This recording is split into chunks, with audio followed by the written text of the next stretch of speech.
Welcome back everyone, Patrick here. Moving on to the next question. We have to solve for x in this equation here. So we have the absolute value of 4x minus 3 equals the absolute value of 3x plus 7. So this one's going to be pretty hectic because we have two absolute values.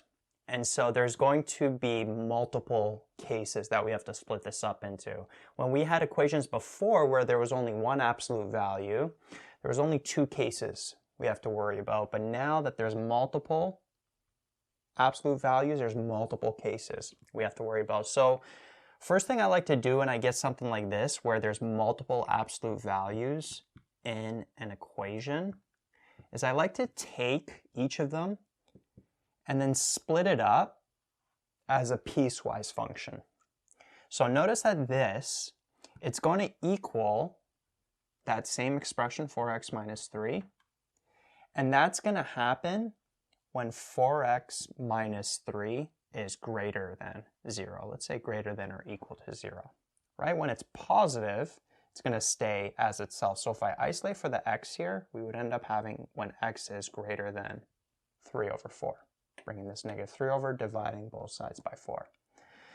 So it's going to stay as this expression as long as x is greater than or equal to 3 over 4, like that. But what if it's negative? If this expression is negative, then what's going to happen is we're going to have to multiply it by -1. We have to turn it into a positive. So we multiply it by -1 in front. And so that would happen when 4x minus 3 is less than 0. So when x is less than 3 over 4. So that would go over here, like that. All right, so this absolute value is equal to this piecewise function. We've covered this in videos before, so if you want to go back and review your fundamentals for absolute value, but this is basically what we got to do. We have to get these intervals for both of these, and then we're going to have to combine the intervals. That's why I'm breaking it down like this. So I'm going to actually write this over here, just on this side for reference. So that's going to happen when x is greater than or equal to 3 over 4, and then it's going to be negative 4x minus 3 when x is less than 3 over 4, like that. And then we got to do the same thing for this. So if you follow that same process, it's going to stay as itself as long as that expression is greater than or equal to 0. And if you isolate for the x, that would happen when x is greater than or equal to -7 over 3. And then we've got to multiply it by -1 if that expression is less than -7 over 3. If x is less than -7 over 3, that means this expression is going to be negative. We multiply by -1 to turn it positive. So now what we do is we got to combine these intervals here. So if we start at -infinity, between, these are sometimes called, you'll see certain textbooks call these the breakpoints of these absolute values where they're changing signs. So between these two breakpoints of -7 over 3 and 3 over 4, which one is the smaller one? Well, it's -7 over 3. So that would come after -infinity. And then after that would be the positive 3 over 4. And then we would have positive infinity, like that. And so I'm making a sign chart here. What you want to do is you want to take both of these. This is just kind of like a visual representation. You don't necessarily have to do this step, but a lot of these charts are shown in the textbook, so I just want you to know where they're coming from. Notice that this, the expression within, if it's less than 3 over 4, it's going to be negative. There's going to be that negative in front, but if it's greater than 3 over 4, then it's going to be positive. Right? And if it's less than 3 over 4, then it's less than -7 over 3. as well. Right? So basically this, in these two intervals, right, when x is less than 3 over 4, we have to put a negative in front. But if it's greater than or equal to 3 over 4, we put a positive. And then this absolute value, 3x plus 7, we got to put a negative in front when x is less than negative 7 over 3. So that's going to be here. And then when it's greater than or equal to negative 7 over 3, it's just left as is. So it's basically, there's like a positive 1 in front of it. Right, so this is just a visual way to show you, and the reason why you want to do this is now you want to deal with these three intervals separately. So what we would do is we would say, okay, when x is less than negative 7 over 3, what we got to do is we got to plug in the respective expressions for both of these on that interval. Okay, so the 4x minus 3, when x is less than negative 7 over 3, we'll notice it's a negative, so we would put negative 4x minus 3 equals, what about the absolute value 3x plus 7? Well, notice when x is less than negative 7 over 3, it's negative as well, so we would put a negative over here, like that. So notice now we have an equation without absolute values, and so we would just solve. Like that. So I'm going to bring the negative 4x over, I'll bring the negative 7 over, so we'll have 10, and then negative 3x plus 4x just gives us x. So we would have x equaling 10 for this equation here.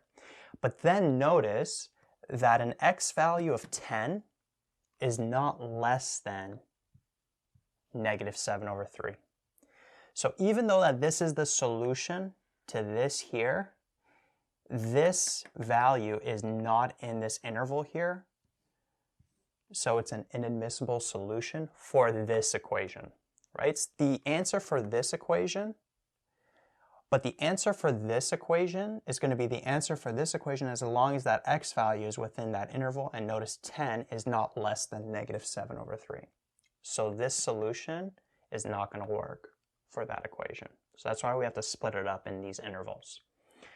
So there's no solution in this interval that we get that would work for that equation. So then we move to the next interval. So we would say when x is greater than or equal to negative 7 over 3, sorry, like this, but when it's less than 3 over 4. So in this interval here, notice that this absolute value, it's still going to stay negative, so we would put a negative in front. But then notice that this absolute value is going to be positive, so we would just leave it as is, like that. And now we solve this, so we would have negative 4x plus 3 equals 3x plus 7. Bring the 7 over, bring the negative 4x over, we would end up with a negative 4 equals 7x. So we would end up with x equaling negative 4 over 7. And notice negative 4 over 7 is within this interval, right? Notice negative 7 over 3, that's less than negative 1, like if we do this on a number line. Sometimes you got to take, if you got like complex fractions like this and they're really close together, sometimes you could get all of them to be in terms of the same denominator, and then you can see clearly whether this would be there. But you could tell negative 4 over 7, if we have like negative 1 here, negative 4 over 7 is going to be like here, and then negative 7 over 3 is going to be here. Right? Negative 7 over 3 is less than negative 1. Negative 4 over 7 is between 0 and negative 1. And then 3 over 4 is over here. So notice that that is within that interval that we're working with. So this would be one of the solutions for that. And if you plug this in to both sides, you'd get both sides being the exact same thing. So now the last interval we got to work with is when x is greater than or equal to 3 over 4. So with that interval, what would happen? So when x is greater than or equal to 3 over 4, notice that this, it's going to be positive. So we would write that as 4x minus 3. And then this here is going to be positive as well. So we'd write that as 3x plus 7. And now we solve for x here. So bring this over, we would end up with x equaling 10. So notice it's actually the same solution that we got for this interval. That's not always going to happen. Depends on the equation. But in this case it was. And now the solution is admissible for this interval, because notice that 10 is greater than 3 over 4. And so x equals 10 is actually a solution for this whole thing. You can actually check it. So if we plug in 10 here, 4 times 10 is 40, minus 3 is 37. Absolute value of 37 is 37. And if we plug in 10 here, we would end up with 37 here as well. Absolute value of 37 is 37. Right? But that's just a coincidence that we got 10 here, got 10 here. That's not always going to happen. So if we got a different value here, let's say we got like x equals 12, well, that x equaling 10 when we got it here within this interval would still be inadmissible, so that wouldn't be a solution. Right? But the fact that we got it here on this interval where 10 is greater than 3 over 4 makes this a solution to that.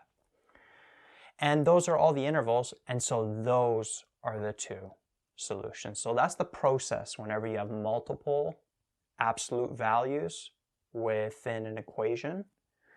You got to split them up, get those breakpoints, and then you got to combine the breakpoints into a sign chart. And you got to split it up into intervals. And then depending on what those values are, what the absolute values turn into within those intervals, that's what you plug into the equation. Then you solve it as a normal equation and then check whether that x value you get, sometimes you'll get multiple x values even, whether the solutions you get is admissible for the interval you're working with. And if it is, then that is a solution to the original equation. But if it's not, then it's not a solution to the original equation. All right, so those are the two solutions to that.